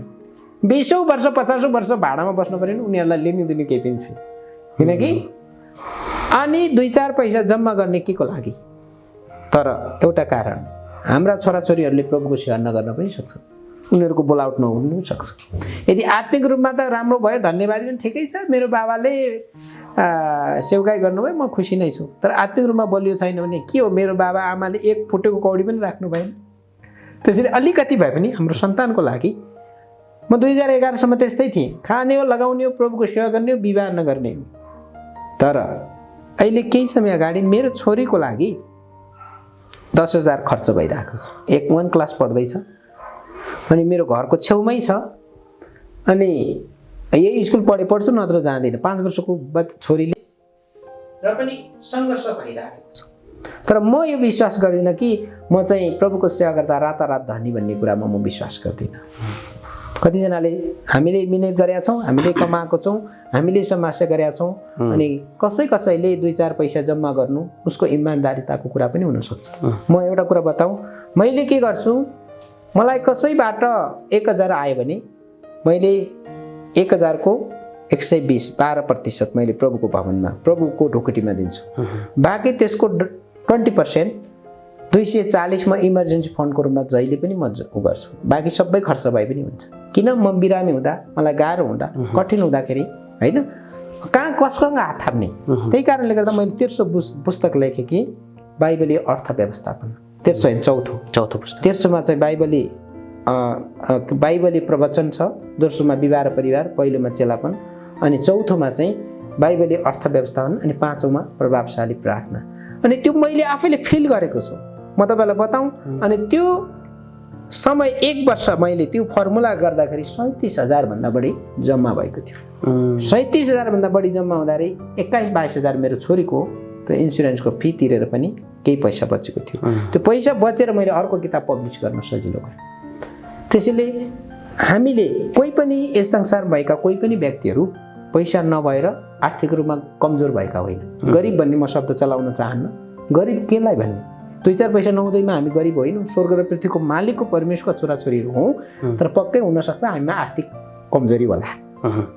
कोही पनि व्यक्ति यस संसारमा रुपियाँ नभएर गरिब नभए आर्थिक रूपमा कमजोर भएको होइन, तर उनले व्यवस्थापन गर्न नजाने। त्यसो भए हामीले सेवाकाई नै किन रोज्ने त? यदि हामी सेवाकाईमा आर्थिक कुरामा चाहिँ व्यवस्था अब आर्थिक कुरा हुँदैन भने हाम्रो परिवारलाई त समस्या होला नि त। जस्तै सेवाकाईमा यदि पैसा हुँदैन भने परिवारलाई त पाल्नलाई, पढाउनलाई, सेवा गर्दा गाह्रो होला नि त। त्यो त त्यसैले तपाईँ र मेरो सेवकाईमा परमेश्वरको बोलावट क्लियर स्पष्ट हो कि होइन। अरूको देखासिकीको लागि म पनि पास्टर पुलपिटबाट वचन बोल्छु भनेर देखासिक गरेर ऊ अगाडि बढ्यो भने लङ लास्टिङ हुँदैन। मैले 13 वर्षदेखि पास्टर सेवकाई गरिराखेको छु। मेरो जीवनमा निल्लु कि ओकल्लो पनि भयो, तर म यी दिनहरूमा परमेश्वरलाई सबै कुराको लागि धन्यवाद दिन्छु। मेरो खाँचोमा परमेश्वरले आश जुटाउनुहुन्छ, तर मेरो इच्छामा होइन। साँचो बोलावट, म ग्रेजुएसन हुँदै गर्दाखेरि एउटा मुखबाट फुत्त शब्द निस्क्यो, जिन्दगीभरि साधारण कपडा लगाए पनि, साधारण खाना खाए पनि म जिन्दगीभरि प्रभुको सेवा गर्नेछु। आमेन। त्यो कमिटमेन्ट 400 जना व्यक्तिको माझबाट मैले गरेपछि अहिलेसम्म मैले कहिले पनि परमेश्वरसँग प्रश्न पनि सोधेको छैन। मलाई कुनै तिक्तता पनि छैन, कुनै पछुतो पनि छैन। जे छौँ परमेश्वरले अनुग्रह गर्नुभएको छ। धेरै कुनै बेला मसँग गाडी थियो, धेरै रुपियाँ पैसा थियो, टन्न थियो, विभिन्न कुरा थियो। त्यसै नेपालमा आएँ, म धेरै वर्षसम्म के अरे पब्लिक यातायातमै गएँ, त्यसपछि प्रभुलाई धन्यवाद, त्यसपछि मैले सेकेन्ड ह्यान्ड मोटरसाइकल अहिले जुन जुटाउनु भएको छ, यी सबै कुराहरू स्टेप बाई स्टेप परमेश्वरले। तर चाहिँ अचम्मको कुरा के देख्छु भन्दाखेरि जब हाम्रो घर परिवारमा सन्तानको आगमन हुन्छ नि, त्यो सन्तानद्वारा पनि परमेश्वरले आशिष दिनुहुन्छ। जब मेरो छोरी 2016 मा जन्म्यो, त्यसपछि पहिलो, दोस्रो, तेस्रो, चौथो, पाँचौँ किताब निस्क्यो र धेरै धेरै धेरै भौतिक आशिषहरू पनि परमेश्वरले दिनुभयो। हामी यी सबै कुराको लागि परमेश्वरलाई धन्यवाद दिन्छौँ। कुरै एउटै मात्र कि रुपियाँ पैसाको लागि हो भने बिजनेस गर्दा भइगयो नि, होइन? हामीलाई रुपियाँ पैसा चाहिन्छ, धनी रुपियाँ पैसामा धनी बन्न चाहन्छ भने बिजनेस गर्ने, व्यापार गर्ने। तर प्रभुको सेवामा पनि हामी के हुन सक्छौँ? आर्थिक रूपमा बलियो हुन सक्छौँ। तर हामीले केही येशूले सिकाउनु भएका केही शिक्षालाई हामीले प्रयोग गर्नुपर्छ। नयाँ करारमा भएका येशूका दृष्टान्तहरूमध्ये 4वटा दृष्टान्तमध्ये 3टा दृष्टान्तमा रुपियाँ पैसाको बारेमा छ। भनेपछि किन यो रुपियाँ पैसाको बारेमा येशूले भन्नु भएन? ए बाबा, हामीलाई सबैभन्दा बढी दैनिक जीवनमा प्रयोग हुने पनि कुरा यही हो। यसले गर्दा हामी सिप लिन सक्छौँ, यसले गर्दा जाँच परीक्षामा पर्न सक्छौँ। त्यसैले हामी एकदम बुद्धिमानी हुनुपर्छ। मैले भन्ने गरेको छु, अगुवा पास्टर पास्टरको श्रीमतीले त सकभर मण्डलीको दशंश भेटी ओभरसियर गर्ने, रेखदेख गर्ने, तर चाहिँ त्यसको कारोबारमा हात कहिले पनि नहाल्ने। किन? डिकनलाई अरूलाई दिने। किनकि something is loss, nothing is loss, character is loss, all thing is loss. यदि सिम्पल साधारण 2-4 रुपियाँ पैसाको कारणले गर्दा चरित्र गुम्यो भने जिन्दगीभरि सबै कुरा गुम्छ। त्यसैले हामी केका लागि छौँ? प्रभुको राज्य विस्तारका लागि। हामीलाई कसले बोलाउनु भएको? परमेश्वरले बोलाउनु भएको। त्यसैले एउटै कुरा म वचन भन्न चाहन्छु, तिमीहरू यसैको निम्ति बोलाएका हो। पहिलो पत्र 2:21 मा तिमीहरू यसैको निम्ति। त्योभन्दा माथि के छ? दुःख, कष्ट, पीडाको लागि। प्रभुको सेवा गर्नेहरूको जीवनमा सधैँ सुखी आनन्द मात्रै हुन्छ भन्ने छैन। तिमीहरू यसैको निम्ति बोलाएका हो। ख्रिस्टले पनि तिमीहरूको निम्ति कष्ट भोग्नुभयो, तिमीहरूको लागि एउटा उदाहरण छोडिजानु। यसकारण तिमीहरू उहाँकै पाइलामा हिँड्नुपर्छ। दुःख र सुख त मानिसको जीवनको होइन र, एउटा पाटो होइन र? जब कष्टका साथ हामी प्रभुको सेवा गर्छौँ, एउटै कुरा चाहिँ भित्रपट्टिबाट हाम्रो जीवनमा आनन्द र शान्ति आउँछ। मेरो जीवनमा नि कष्ट हुन्छ, पीडा हुन्छ, गाह्रो हुन्छ। अघि पनि केही अगुवाहरूको बिचमा म भन्दै थिएँ, ए बाबा कष्टको पीडा ल, लाइफ थ्रेटनिङ छ, जीवन र मृत्युको दोसाँधमा छ। अब हामी चाहिँ जाने चाहिँ कहाँ? पहिलो सामुएल 19:18 मा के छ भन्दाखेरि दाउदको जीवन लाइफ थ्रेटनिङ छ। अब मर्ने कि बाँच्ने दोधारमा छ, स्थितिमा छ। साउलले खेदेको खेदैछ, तर के भयो थाहा छ? पहिलो सामुएल 19:18 पदमा राजा दाउद कहाँ गएको छ थाहा छ? उसको आत्मिकी पिता सामुएल कहाँ गएको छ? नम्बर 1। दोस्रो कुरा 20:1 मा उसको नजिकको साथी जोनाथन कहाँ गएको छ? 21:1 मा, पहिलो सामुएल 21:1 मा त्यसपछि अबिमेलेक पुजारी कहाँ गएको छ? परमेश्वर कहाँ गएको छ? जीवनमा यस्ता कुराहरू आउँछन्, ए म त अब चाहिँ आत्मसमर्पण गरी हात उचाले अब म चाहिँ नसक्ने भए। प्रभु, त्यस्तो कन्डिसनमा धेरै सेवक सेविकाहरू छन्, तर म परमेश्वरलाई धन्यवाद दिन्छु, त्यो अवस्था प्रभुले आउन दिनुभएको छैन। त्यसैले जति पनि ख्रिस्टका सेवक सेविकाहरू छौँ, हाम्रो यात्रा पृथ्वीको लागि मात्र होइन, हाम्रो यात्रा अनन्तसम्मको लागि हो। हामीलाई पनि रुपियाँ पैसा चाहिन्छ, तर रुपियाँ पैसाको व्यवस्थापनमा हामीले ध्यान चाहिँ दिनुपर्छ। अहिले हामीले धेरै सेवकहरूले सेवाकाई सुरु गरेर हजुर बिचैमा अल्पत्र पारेर छोड्ने भिडको थुप्रै भिडहरू हामी देख्छौँ नि। किन होला त्यो? त्यसको कारण नम्बर 1, पहिलो कुरा अरूको देखासिकीमा गरेको होइन। दोस्रो कारण आफूले सोचे अनुसार, लक्ष्य लिए अनुसार नभएको। तेस्रो कुरा परमेश्वरबाटको बोलावट नभएको, क्लियर स्पष्ट नभएको। मैले भने नि अघि, एज अ बाइबल टिचरको रूपमा मलाई परमेश्वरले स्पष्ट कुरा, परमेश्वर अस्पष्ट हुनुहुन्न, परमेश्वर गोलमाल हुनुहुन्न। इजरा 7:23 मा अध्ययन गर्न अनि पालन गर्न र सिकाउनु। अनि यता पास्टरको रूपमा सारा संसारमा गएर सारा सृष्टिलाई सुसमाचार प्रचार गर्न। विभिन्न माध्यमहरू होला, मभन्दा मुनिका व्यक्तिहरूद्वारा पनि माध्यम होला, धेरै कुराहरू, मेरो गवाईको कुराहरू। त्यही कारणले गर्दा मैले भने देखासिकी गरेर राम्रो छैन, देखासिकी गरेर पनि लङ लास्टिङ हुँदैन। दोस्रो कुरा, आफूले जुन कुरा चाहेर त्यो गरेका थियो होइन, पोल्ट्रीमा गएर हल्लेलुया र आमेन भन्न पाउँदा जुन जति खुसी थियो, त्यसले गर्दाखेरि दैनिक जीवनको व्यावहारिक जीवन सजिलो छैन। तेस्रो कुरा, परमेश्वरको पक्का बोलावटमा विश्वासयोग्य नभएको कारणले गर्दा हामीले बुझ्नुपर्ने, सेवकहरूले बुझ्नुपर्ने, के साँच्चीकै परमेश्वरले जो बोलाउनु भएको हो त? किनकि हिब्रूको पुस्तकमा त छ नि त, हाम्रो विश्वासलाई सुरु गर्ने, रोमी के अरे हिब्रू 12 अध्यायमा हाम्रो विश्वासलाई सुरु गर्ने र अन्त गर्ने को हुनुहुन्छ? प्रभु हुनुहुन्छ नि। परमेश्वर नै हुनुहुन्छ यहाँ। त्यही कारणले गर्दा सबैभन्दा ठुलो कुरा चाहिँ प्रभुसँगको अनुभव भएको जीवन। बाइबलको कुरा जोड्दै गर्दा यो पावल जुन थियो, पावल त एउटा नेपालको मन्त्री भन्दा पनि बढी ओहदा, त्यत्रो सम्मान पाएको व्यक्ति थियो नि त। यहुदी महासभाको 70 जना व्यक्तिहरू मध्ये यति सम्मानित व्यक्ति थियो, ऊ यति धन सम्पत्तिमा पोख्त थियो, अनि धर्मशास्त्रको पोख्त व्यक्ति गमलियलको चरणमा उसले पुरै मोसाको व्यवस्था र पुरै धर्मशास्त्र पुरै कण्ठ थियो। तर येशूसँगको जमकावेट भइसकेपछि उसले पाल बुन्ने काम गर्यो। अहिले हामी रोडमा जुत्ता सिलाउने काम गरिराखेको देख्छौँ नि, त्योभन्दा पनि यहुदी जातिहरूको लागि तुच्छ काम थियो। भनेपछि उसले के भन्दैछ? सबै कुरा मैले ख्रिस्टको खातिर गरेँ। वाउ। त्यसैले हामीले घट्न र बढ्न सिकेनौँ भने हामी सड्न सुरु हुन्छ। बुझ्नुभयो नि? हजुर। पढ्न सुरु गरेन, परमेश्वरको वचन पढ्न सुरु गरेन भने हामी सड्न सुरु हुन्छौँ। किनकि अरू कुराले मनमा आउँछ, त्यसले अशान्ति र पीडा ल्याउँछ। त्यसले म धेरैचोटि उत्साह दिएको कुरा चाहिँ go back to Bible, what Bible says. बाइबलमा फर्कनुहोस् र बाइबलले के भन्छ। अनि अहिले धेरैजना के भएको छ, कसैले के भन्ने बित्तिकै उतातिर दौडिराखेको छ। म एउटा कुरा जोड्न चाहेँ, अमेरिकामा एउटा यस्तो डिपार्टमेन्ट छ, त्यो डिपार्टमेन्ट चाहिँ नक्कली नोटहरूको अध्ययन गर्ने डिपार्टमेन्ट। तर त्यो भनेको चाहिँ नक्कली नोट कसरी, नक्कली नोट हो कि होइन भनेर कसरी थाहा गर्ने त्यो डिपार्टमेन्ट छ। तर नक्कली नोटको कहिले पनि अध्ययन गरिँदैन। उनीहरूले सक्कली नोटको मात्रै अध्ययन गर्छ, नक्कली नोट पत्ता लगाउनुको लागि। त्यसपछि हाम्रो सक्कली नोट त परमेश्वरको वचन बाइबल हो नि। अनि परमेश्वरको वचन सक्कली नोट हामीसँग हुँदाहुँदै अरूतिर कुद्यो भने त हामी आफै पनि यो झुटो शिक्षाको चपेटमा पर्न सक्छौँ क्या। धेरै कुराहरू यस्तै भइराखेको छ। त्यही कारणले गर्दा यस्ता धेरै परिस्थितिहरू छन्। तर पहिलो पत्रुस 4को 10 र 11ले भने जस्तै परमेश्वरको वचन बोल्नेले परमेश्वरको वचन बोले जस्तै गरी बोलोस्, परमेश्वरको सेवा गर्नेले परमेश्वरको सेवा गरे जस्तै गरोस्। परमेश्वर एकदम व्यवस्थित हुनुहुन्छ। केही समय अगाडि एकजना पास्टरले भन्नुभयो 100% दिने हो प्रभुको लागि, 50, 60, 70, 80 होइन, 100% परमेश्वरलाई हामीले दियौँ भने हाम्रो आशिष रुपियाँ पैसाले तपाईँ र हामीलाई पछ्याउँछ। मैले कुनै बेला यसरी प्रार्थना गरेको थिएँ, प्रभु मलाई नकारात्मक कुराहरू, यो कुनै पनि कुराले नछोस्, मलाई यति व्यस्त बनाउनुहोस् कि नकारात्मक कुरा सुन्न पनि नपरोस्। अहिले पनि यति धेरै व्यस्त छु कि यति जिम्मेवारी चाहिँ चाङका चाङ छ। तर यी सबै कुराको लागि म परमेश्वरलाई धेरै धन्यवाद दिन्छु।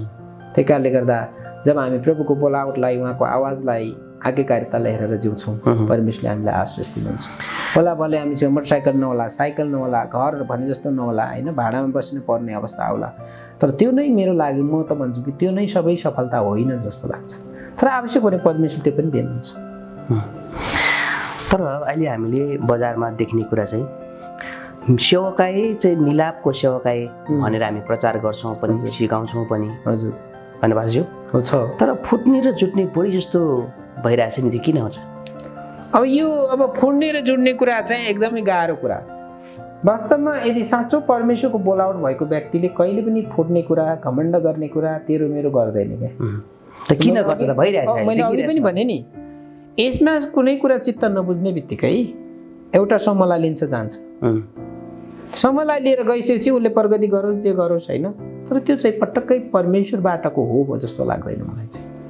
किनकि परमेश्वर रोमी के अरे 5 अध्यायको 11ले हामी परमेश्वर पितासँग रमाउँदैछौँ, यस ख्रिस्टद्वारा हामीलाई मिलाप प्राप्त भएको छ। यदि उसको सिनियर पास्टरसँग केही कुरामा मत मिलेन, ल मानौँ फर एक्जाम्पल, पास्टर बा मेरो लागि प्रार्थना गरिदिनुहोस्, होइन, सम्भव भने 1-2वटा फ्यामिली मलाई दिनुहोस्, म चाहिँ त्यो ठाउँमा गएर प्रभुको सेवा गर्न चाहन्छु भन्दा भइहाल्यो नि त। तर त्यस्तो हुँदैन नि त। तर त्यस्तो छैन, हुँदैन। किन? अब त्यस्तो जस्तै मानौँ, त्यस्तो हुँदैन, हुनुपर्ने हुँदैन, त्यो त भइरहेको देखिँदैन। त्यस्तोको बारेमा म के भन्छु, जे बोल्छौँ त्यो हुँदैन। त्यस्तोमा के छ, म भन्ने हाबी छ, मै लाउँ मै खाउँ मै नाचु, दुर्बलहरू सबै मरुन्। यो पास्टर पुरानो भयो, उनले धेरै पढाए पनि छैन, हिब्रू र ग्रिकका शब्द पनि थाहा छैन, केही बुझ्दैन। अब चाहिँ त्यो चाहिँ एकदम खतरा हो भन्छु। यो बाइबल कलेजहरूले त्यस्तै सिकाएर पठाउने हो कि? होइन, पक्का पनि होइन। सुन्नुहोस्, बाइबल कलेजले कहिले पनि त्यो कुरा कहिले पनि सिकाउँदैन। कुनै व्यक्ति बाइबल स्कुलमा गयो भने, फर्केर आयो भने, उसले बाइबल कलेज, सबै बाइबल कलेजहरूले जहिले पनि एउटै कुरा चाहन्छ कि उनीहरू गएर उसको स्थानीय मण्डलीमा राम्रो सेवा गरोस्। तर म्याक्सिमम बाइबल जो पढ्छ, बाइबल कलेज जो पढेर आउँछ नि 2 वर्ष 3 वर्ष मण्डलीले होस् या व्यक्तिगत कसरी त्यो लगानी गरेर किन होस् होइन गरेर पठाएको हुन्छ, तर अन्तमा त्यो मण्डलीमा आएर सेवाकाई गर्नुको सट्टा त्यो मण्डलीलाई उसले व्यवस्था गर्छन् कि यसको कारण छ कसरी यो एउटा पहिलो समस्या के छ भन्दाखेरि बाइबल स्कुलमा गएर पढिसकेपछि लामो समय पढिसकेपछि एउटा कुरा स्थानीय मण्डलीले उनीहरूको लागि केही न केही स्पेस ठाउँ दिनुपर्ने हुन्छ। अब ऊ त्यत्तिकै बाइबल कलेजमा खान बस्न सबै कुरा थियो भने ऊ बाहिर आएपछि उसले कोठा भाडादेखि लिएर विभिन्न कुराहरू हुन्छ नि। जस्तै फर इक्जाम्पल म बाइबल कलेजमा पढाउँछु, हाम्रो एकजना सेविका पढ्दै हुनुहुन्छ, मैले के भनेको छु भन्दाखेरि उसले 3 वर्षको सकेपछि 3 वर्ष लिखित एग्रिमेन्ट तपाईँले मण्डलीमा सेवा गर्नुपर्छ, तपाईँलाई खाना बस्नको लागि मण्डलीले सहायता गर्छ। ऊ एकदम सो एक्साइटेड भइरहेको थियो, जिन्दगीदेखि टेन्सन लिनु पर्दैन। र एउटा दृष्टिकोणमा के छ, मण्डलीले पनि त्यो प्रकारको व्यवस्थापन गर्न सकेको देखिँदैन। दोस्रो कुरा चाहिँ बाइबल कलेजबाट पढेर आएकाहरू लिटल नलेज चाहिँ डेन्जरस थियो। केही कुराले कम ज्ञानले खतरा उत्पन्न गराउँछ कि 7-8 क्लास पढेकोहरू अलि बढी नम्र हुन्छ कि मास्टर्सभन्दा माथि पढेकोहरू बढी नम्र हुन्छ। त्यो बिचको छ नि एसएलसी +2 अनि बिटिएससम्मको सिटिएससम्मकोहरू अलिकति बढी नै एग्रेसिभ भएर अहिले नै सबै गरिहाल्छु भन्ने कुराहरू पनि छ। तर त्यति एग्रेसिभ नभइकन उनीहरू इमान्दारितामा जानुपर्छ। तर मेरो विचारमा सबै त्यस्तो छैन, तर केही व्यक्तिहरू त्यस्तो छन्। म पनि मेरो पास्टरलाई देखाइदिन्छु भन्नेहरू जो कतिजनाले मण्डली पनि सुरु गर्छन्, विश्वास पनि गर्छन्। तर मलाई त लाग्छ यो कम्पिटिसन गर्नु केही आवश्यक छैन। परमेश्वरको राज्य, किङ्डम अफ गड, परमेश्वरको राज्य हो। मानिसले जतिसुकै राज्य ल्याउन खोजे पनि त्यसमा केही फाइदा छैन। तर कतिपय मण्डलीहरू फेरि अगुवाहरूमा पनि समस्या छ। कतिवटा अगुवाहरू के छन्, कम्पनीको सिइओ जस्तो मैले भने हुनैपर्छ, मैले भने गरे अपडेट हुन पर्यो समयअनुसार अपडेट भएन भने गाह्रो कुरा, त्यो कुरा चाहिँ कठिन छ। कतिवटा मण्डलीहरूमा दशांश भेटीको बारेमा पारदर्शिता पनि छैन। मलाई दुःख लाग्छ। त्यही कारणले गर्दाखेरि मैले रुपियाँ पैसालाई कसरी व्यवस्थापन गर्ने भन्ने बारेमा पूर्व नेपालमा कुनै पास्टरको जीवनमा पास्टर चेयरम्यान मण्डलीको छोरी सचिव आमा चाहिँ कोषाध्यक्ष, अरूलाई त्यो वर्षको एकचोटि जहिले पनि ऋणमा भन्छ, तर हिसाब किताबै देखाउँदैन। जस्तै हजुरले आर्थिक कुराको कुरा गर्नुभयो, पारदर्शिता कुरा भयो, पारदर्शिता हुनुपर्छ, ठिक छ। तर कति विश्वासीले चाहिँ मण्डलीमा आएर हिसाब खोज्छन्, के त्यो ब्याङ्कमा जम्मा गरेको हो त? होइन, सुन्नुहोस्, हामीले 6 महिना या वर्षको एकचोटि किन त्यति धेरै अपडेट दिनुपर्ने किन? भनेको तपाईँको आफ्नो पास्टरलाई आफ्नो मण्डलीले आफ्नो जुन सञ्चालक समितिले गरेको कुरामा विश्वास नभएर त्यो गरे हो? होइन, त्यो होइन। जस्तै हामी सबैजना एउटै आत्मिक तहमा छैनौँ, सबैजनाले सबै कुरा बुझ्दैन। कतिजना बिस्तारै हुर्कदै गइराखेका मानिसहरूले पारदर्शिता भएन भने गाह्रो हुन्छ। कस्तो भन्दाखेरि पारदर्शिता भनेको एकाउन्टेबिलिटी। जस्तै यरुशलेममा भएको मण्डलीलाई पावल र सिलासले मण्डलीमा यरुशलेमको मण्डलीलाई पनि एउटा उनीहरूको लेखाजोखा दिएका छन् नि, होइन? जस्तै प्रभु यीशुको पालामा यहुदा स्कृतिको समयमा त यहुदा तिमीले पैसा कति जम्मा पार्यो खोइ हेर्नु भनेर बजेटिङ गरेको त देखिँदैन छैन। त्यो भने बाइबलभन्दा बाहिर कुरा कसरी आइपुग्यो नेपालमा? अनि समस्या चाहिँ कहाँनिर के भन्दाखेरि जस्तै हामीले वर्षको एकचोटि होइन केमा खर्च भयो, कसो भयो, के भयो, ठिक छ, त्यो सुनाइन्छ। तर कतिजनाको मण्डलीको कन्सेप्टमा मण्डलीको जति पनि कन्सेप्ट छ नि, जस्तै विकास भइरहेको अहिले देखिन्छ नेपालमा प्रायः जस्तो भन्दाखेरि चाहिँ विश्वासीलाई चाहिँ हिसाब देखाउनु पर्छ भन्ने कन्सेप्ट चाहिँ डेभलप भयो क्या? होइन, सुन्नु, त्यो विश्वासीलाई हिसाब देखाउने हो त किन दशांश ल्याउनु पर्यो, किन भेटिहाल्नु पर्यो? फाइनेन्समा लगेर जम्मा गर्नु न। 2 कोरिन्थी 5:7ले हामी देखिने कुराको आधारमा होइन विश्वासद्वारा जिउँछौँ। त सुन्नुहोस्, बस यो वचन अनुसार कुनै यस्तो खालको विश्वासीहरू हुन्छ, उनीहरूले त्यो देखाउनुहोस् भन्ने बित्तिकै त्यो अलिकति नमजा हो, आत्मिक अपरिपक्वता। विचार गर्नुहोस् न।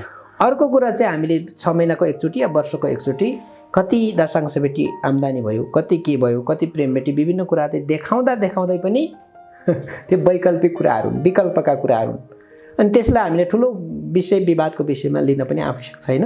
तर समस्या कहाँनिर छ भन्दाखेरि हामीले कतिपय कुरा पारदर्शी भयो भने, जस्तै एउटा पास्टरले सेवाकाई गर्दा यदि एउटा आर्थिक कुरामा ऊ पारदर्शी हुन सक्दैन भने अरू कुरामा के हुन्छ त? त्यो त अब त्यसै कारणले गर्दा इङ्ग्लिसमा एउटा भनाइ छ नि, problem is not in fruit, problem is in fruit. अनि जरामा समस्या छ, पातमा होइन। पात किन कुहियो भन्ने कुरा त जरामा थाहा गर्नु पर्यो नि त। जरामा आउनु पर्यो। त्यसैले अनि मैले भनिहालेँ नि, त्यसैले यसको बारेमा जसले परमेश्वरको बोलावट पाएको छ त्यो व्यक्तिले म आर्थिक कुराहरूमा राम्रो नहुन सक्छौँ, तर मण्डलीमा को व्यक्तिलाई कस्तो वरदान छ, कतिको इमान्दार छ, एज अ मूल गोठालो यसो हुनुहुन्छ भने हामी सहायक गोठालोलाई त थाहा हुन्छ होइन। सहायक गोठालोलाई थाहा हुनुपर्ने कुरा उसले प्रार्थना गरे हुन्छ, पवित्र आत्माको अगुवाई खोजे हुन्छ, सबै कुराहरू ल्याइसकेपछि मण्डलीको कमिटी। तर म त के भन्छु, कमिटी बनाउनु पनि आवश्यक देख्दैन। त्यही त म्याक्सिमम विवाद चाहिँ आर्थिक कुरामै देखिन्छ कि 2-4 दिन भर्खर मण्डलीमा आइरहेको हुन्छ विश्वासीजनहरू होइन, आएको हुन्छ, त्यसपछि गएर उनीहरूले अब कति हाल्छन् हाल्दैन त्यो आफ्नो ठाउँमा छ, तर अब हामी बजेट सुनाउँछौँ, हो मण्डलीमा यति धेरै पैसा रहेछ, अब हामीलाई त सहायता गर्नु पर्यो भन्ने खालको त्यो सुनिसकेपछि त माग्छ नि त, माग्दैन, माग्छ नि। हो त्यो कारणले गर्दाखेरि कतिजनामा चाहिँ ए मलाई फल्नाले सहायता गरेन, यहाँ गरेन, त्यहाँ गरेन भन्ने खालको जुन झगडाहरू, अनि म्याक्सिमम चाहिँ आर्थिक कुराले गर्दा मण्डलीमा चाहिँ टुटफुट भएको देखिएको छ क्या, देखिन्छ हामीले। तपाईँले कुरा गर्दै गर्दा पछिल्लो समयमा मनोवैज्ञानिक दृष्टिकोणमा जसले थोरै दिएका छन्, जसले कहिलेकाहीँ दिएका पनि छैनन्, त्यस्तै समूहले त्यो प्रश्न सोध्छ, नम्बर 1 होइन। दोस्रो कुरा, त्यो कुरालाई पास्टरलाई भेटेर पास्टर बुवा चिया पिउँदै पास्टर बुवा यो कुरा मैले बुझेन यसरी बुझाइदिनुहोस् भन्दा फरक पर्दैन। त्यो भन्दैन नि त, त्यो भन्दैन, त्यो पछाडि कुरा काटिराखेको दल बनाइरहेको हुन्छ, त्यो चाहिँ के भन्दा बहुदल निर्दल बनाइरहेको हुन्छ, अनि यो चाहिँ खतरा हो। यस्ता कुराको लागि हामी प्रार्थना गर्ने, हे प्रभु यिनीहरूले के गर्दैछन् यिनीहरूलाई क्षमा गर्नुहोस्, आवश्यक पर्यो भने बोलाएर, त्यस्ता व्यक्तिहरू फेरि बोलाएर आएर बात पनि गर्न चाहँदैन, यिनीहरूलाई म के भन्छु दुष्टको हुलाकी भएर हिँडिरहेछ। त्यो कुरा चाहिँ हामी होसियारी हुनुपर्छ, ठिक छ, यो हामीसँग प्रश्न हुनुपर्छ। अनि यस्ता कुराहरू हुन्छन् जहाँ पनि सुरुको मण्डलीमा पनि थियो। तर मैले बुझ्न चाहेको चाहिँ आर्थिक कुरामा मैले पारदर्शी हुनु हुँदैन भन्नु खोजेको होइन, मण्डलीमा पारदर्शिता हुनुपर्छ, तर पारदर्शिताको नाउँमा त्यसले पनि समस्या ल्याइरहेको देखिरहेको कारणले गर्दा मैले तपाईँलाई त्यो मात्र सोच्नु। अनि समस्या छ, तर हाम्रो दृष्टिकोणमा, परमेश्वरको दृष्टिकोणमा हामी चाहिँ स्पष्ट हुने, यस्ता कुराहरू अल्मल्याउने कुरा, विवादका कुराहरू चाहिँ कहिलेकाहीँ उनीहरूलाई दुष्टले पनि चलाउन सक्छ। होइन, त्यस्तो कुराले सेवाकामा बाधा हुन्छ नि, बाधा आउँछ, समस्या हुन्छ, किनभने जुन मुभमेन्टमा जुन स्पिरिटमा काम गर्न खोजिरहेको हुन्छ त्यो साधारण कुरामा अल्झ्यो भने मण्डली वृद्धि हुनमा धेरै समस्या हुन्छ। अनि यस्तो कुराहरूमा सुन्नुहोस् है, यस्तो कुराहरूमा हामीले यो जुन साझा सवालमा हामीले जुन भलाकुसारी गरिराखेका छौँ, यस्ता कुराहरूमा मण्डली तपाईँको 100 जनाको मण्डली छ भने सबैभन्दा पहिला त्यो समस्या तपाईँ कहाँ नआओस्, तपाईँभन्दा मुनिको लिडरहरूले समस्या समाधान गरोस्, मण्डलीको कोषाध्यक्ष, हिसाब हेर्ने व्यक्तिहरूले। कोही व्यक्ति तपाईँको आउने बित्तिकै तपाईँले फेस नगर्नुहोस्, तपाईँले त्यो व्यक्ति कहाँ पठाइदिनुहोस्, ताकि उसले गरेको कुराले गर्दा तपाईँ र मेरो आत्मिकी जुन मोमेन्ट हुन्छ नि, आयाममा बढिरहेको त्यसलाई असर नपरोस्। बाबु भाइ बहिनी, यो क्षेत्र मैले होइन उहाँले हेर्नुहुन्छ, तर त्यो व्यक्तिलाई अगुवा पास्टरले कोच गरिराख्नुपर्छ। उनीहरूको कुरा सुनिसकेपछि कहिलेकाहीँ त त्यत्तिकै अल्मल्याउनुको लागि त्यत्तिकै मात्रै गइराखेको हुन्छ, त्यस्तो बेला मजाले सुनिसकेपछि अनि जवाफ दिने, अनि सुनमा सुगन्ध हुन्छ। तर त्यही विषयमा पनि धेरै टेन्सन फिक्री नगर्ने। हरेक मण्डलीको आफ्नो आफ्नो के हुन्छ, एक प्रकारको स्ट्राटेजी, रणनीति हुन्छ, प्रशासनिक ढाँचा फरक हुन्छ, धेरै कुराहरू हुन्छ।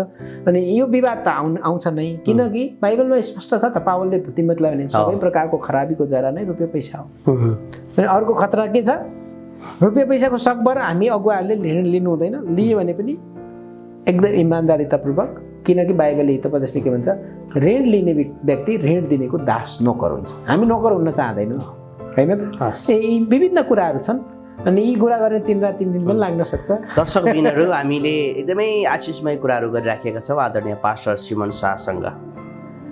पास्टरजी, जस्तै तपाईँ यति लामो समयदेखि सेवाकाई गर्दा आइराख्नु भएको छ, जीवनलाई कसरी बुझ्नु भएको तपाईँले? अब यो जीवन वास्तवमा परमेश्वरले हामीलाई दिनुभएको उपहार हो।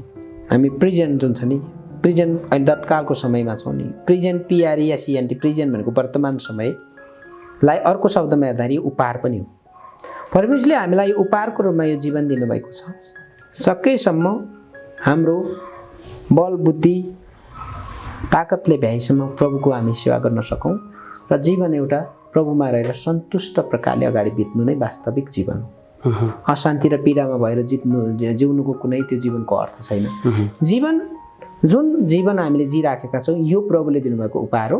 उपहारलाई उपहारकै रूपमा प्रयोग गरौँ। उपहारलाई हामीले एकदम महत्त्वका साथ लिन्छौँ नि। हामी यति महत्त्वपूर्ण व्यक्तिहरू हौँ कि हामी सामान्य व्यक्तिलाई परमेश्वरले काम लाग्ने बनाउनु भएको छ। पास्टरज्यू, हामी धेरै एकदमै आशिषमय कुराहरू भइराखेको छ। र विशेष गरी अब हामीले धेरै आशिषित कुराहरू पनि गरिराखेका छौँ। यदि तपाईँ सेवाकाईमा नआउनु भएको भए अहिले तपाईँ के गरिराखेको हुन्थ्यो? तपाईँको मैले सुरुमा पनि भने सायद म कुनै कलेजमा पढाइराखेको हुन्थ्यो होला, सायद मेरो कुनै घर हुन्थ्यो होला, मजाले होइन टाई फाई सुट पुटमा हुन्थ्यो होला, त्यही नै हो। अनि तपाईँ टाई सुट फुट लाउनु छोडेर या सेवाकाईमा चाहिँ किन आउनुभयो त? अनि त्यो त यस्तो हो, यीशुले जब मसँग मेरो जीवनमा इन्काउन्टर जम्का भेट भयो र पावलले भने जस्तै सबै कुराको लागि मैले तुच्छ नै ठाने। हजुर। एउटै कुरा चाहिँ संसारमा यति धेरै मानिसहरू मरिराखेका छन्, उनीहरूलाई जीवन र मृत्युको बारेमा केही पनि थाहा छैन। खाउँ मै लाउँ मै बाँचु मै लाउँ, खाएसार लाइसार मरेपछि लम्पसार। ए बाबा, जीवन त यीशुमा साँच्चीकै रहेछ, हाम्रो मृत्युपछि पनि त्यहाँ जीवन छ। अनि यति धेरै मानिसहरू प्रभुलाई नपाएर मरिराखेका छन्। त्यही कारणले उहाँको महान आज्ञालाई नै मैले सिरोपर गरेर आज्ञाकारी भएर नै प्रभुको सेवामा आएको।